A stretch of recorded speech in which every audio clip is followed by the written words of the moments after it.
Book makes so much difference in our life, my people. A good reading, isn't it? This is how we handle life as we articulate and call our gifts, our possibilities, and put it all in our favor. Because no one likes to feel useless. Sometimes we are getting sad, we are getting rude. As if there was a grudge, isn't it? Sometimes we find such grudge people. Live from grudge, move from grudge, speak from grudge. The grudge is that revolving axis that makes that person who he is. You have to break it. He throws a water, a little one.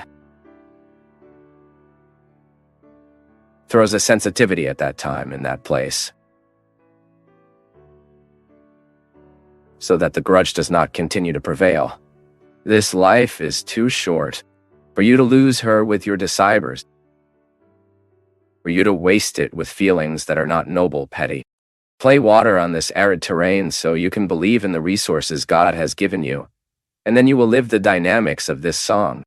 God takes care of you as you recruit the gifts He has put in your story. That is why it is not lazy in the existential process. Even though you didn't believe God, if you took your life seriously, it would be enough for you to convene your courage and not admit the laziness in your life. In laziness, no one gets nowhere. No one can hold a human being who manages the possibilities they have well. No one can hold a human being who chose to be good, who opted to make goodness given to him as a sacred gift. Fruit, flourish. Because all the people around him will benefit from his goodness. And it's very rewarding. It is a fruit of faith in us when we identify the fruits, the other fruits. It is already an anterior fruit. God gives me this fruit.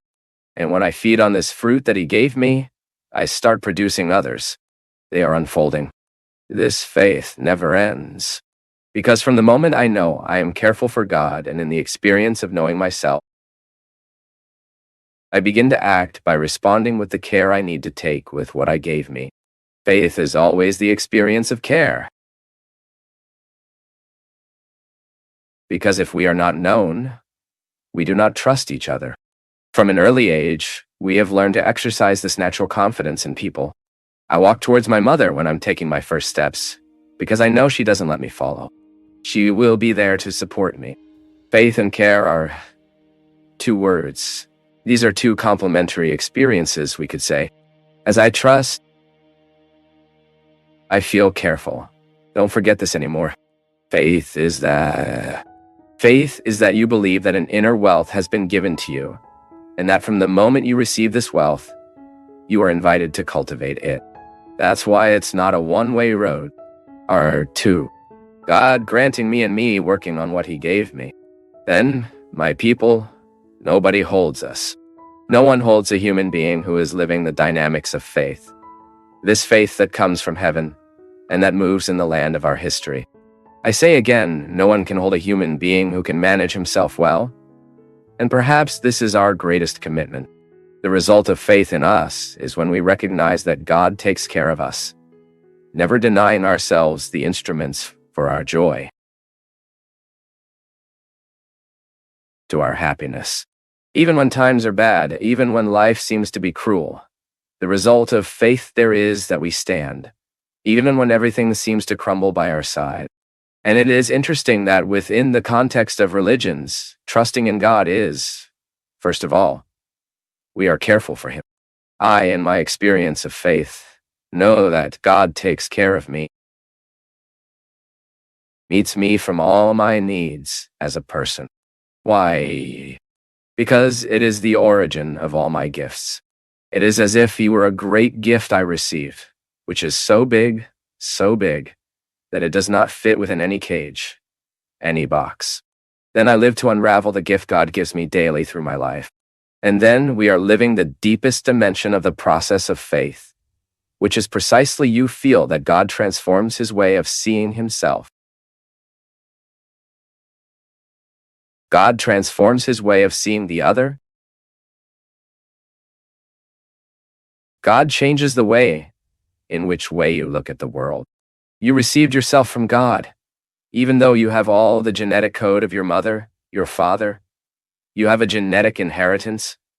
All that was given to you by God. It is beautiful to trust this providence that precedes the whole human movement, because then you safeguard the grace of God and, at the same time, do not despise the human effort. Because I made no effort to receive what I received, but, on the other hand, I made efforts so I could develop what I received. Isn't it like that in your life? Then you identify that we are not all the same. I am living here my conflicts, my challenges to be able to stand, to continue believing how I believe.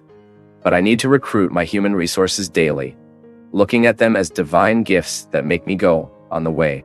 Not to give up, not to lose love for life, not to lose the vital Ellen. Is it? This is how it does. It's no magic answer. It's no magic recipe. There is no point in giving you a gift, granting you a vocation, that is, a call, an inner voice that calls on all your human resources. If you do not put yourself on your way in the realization, or even in the identification of these resources that Yahweh are given, these are resources that support us existentially, the possibilities are many. A human being never exhausts all his possibilities, such the wealth he received to him. Me, you, we haven't even come to half of knowing everything we can as people. This is what sustains us. This is what makes the existence be bearable. Because existing is not easy. Feel this existential cut daily, hurt us to challenge us. Why? The discomfort is part of the process. Still now, recently, there in Teresina, I had the opportunity to meet Renee, a woman who lost her son in an air disaster, and in that same accident died her nephew, was the only son of this woman. She hugged me there at that moment. She cried so much, and at the same time she cried, I can't forgive life for what happened. I am feeling the damage. I only had one son. Why did God pull me this son? That happens. When life gives us a blow like that, we have no explanation for these blows. I may even recruit my faith resources to help me get standing. But don't answer me. My people, the religion that is intended to be honest, it gives no magic answers to anyone, because faith is not a magical answer. Faith is like a skeleton, that we have to fill with human meats, human meanings for us to continue standing. The skeleton was given to us by God. It is He who puts us standing. Now the fillings are human, and she wanted to get a response to me anyway. And of course I didn't dare give her any ready response. There at that moment, that woman recruited inside her. He was exposing everything that was disliked, unharmed, That lack of inner harmony that put that woman with a hard heart at that time. Because faith is to recognize care that precedes all my efforts. God keeps giving me the ability to forgive, as hard as you have become your heart. Because sometimes it happens. Sometimes it happens. Life will be cruel to us. Bad things are happening. The heart of us get hard. We lose the ability to love the other. This is not just your problem, no. It's a problem with me. It's a Christian problem. It's a problem with all this team that works here. It's a problem with the most holy men in history.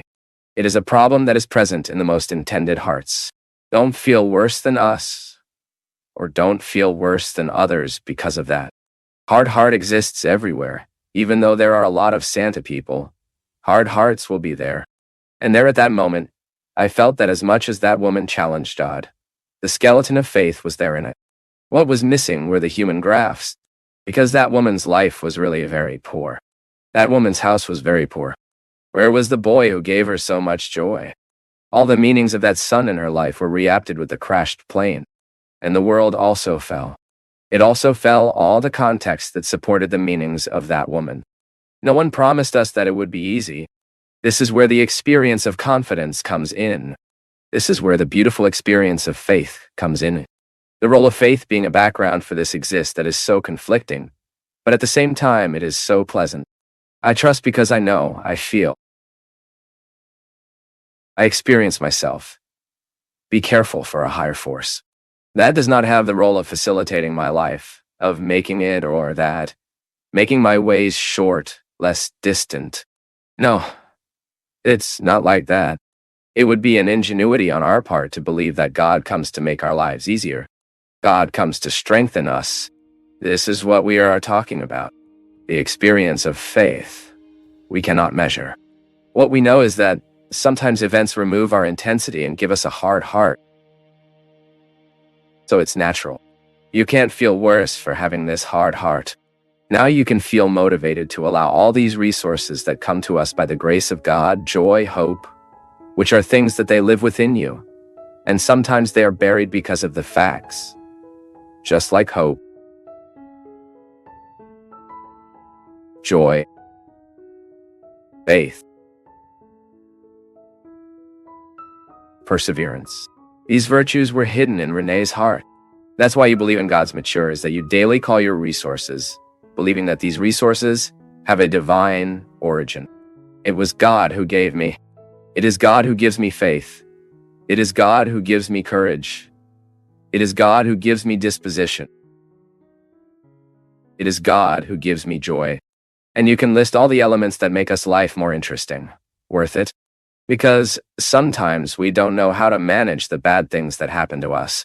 It's like that woman who lost a child. It's like that woman who lost her husband and lost the floor of her life. But then you put a sacred origin in all this. So my courage is not born of me. It may even sprout at me, but it has another origin. It comes from God. Do you see the difference as the preposition? Theology lives in prepositions. It is of God in me. It is a strength of God in me. Until when I will forgive someone, if I am already sorry, it is because God's grace has already recognized my mistake. I for myself, my people, marked by sin as I am. You, marked by sin as you are. You would have a huge difficulty to recognize for yourself that you missed, that you sinned. And what happens for us? What can we do to recruit this back? It is equal to a seed that is in an arid land. We need to wait. We need to cultivate.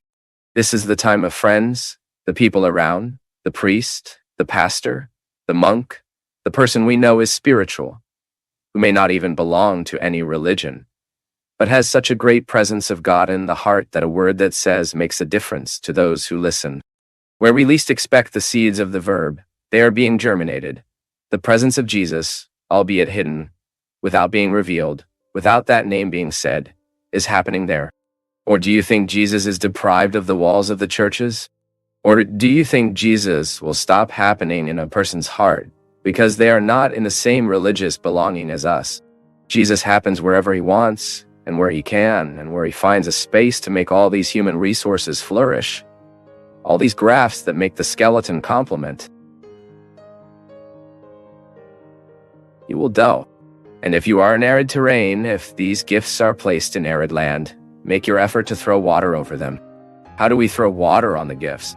Giving up what is negative, paying attention to the beautiful things of life, sensitizing your soul with an interesting song, with a poem that can do well to your heart, with a reading that can help open your horizon. 1.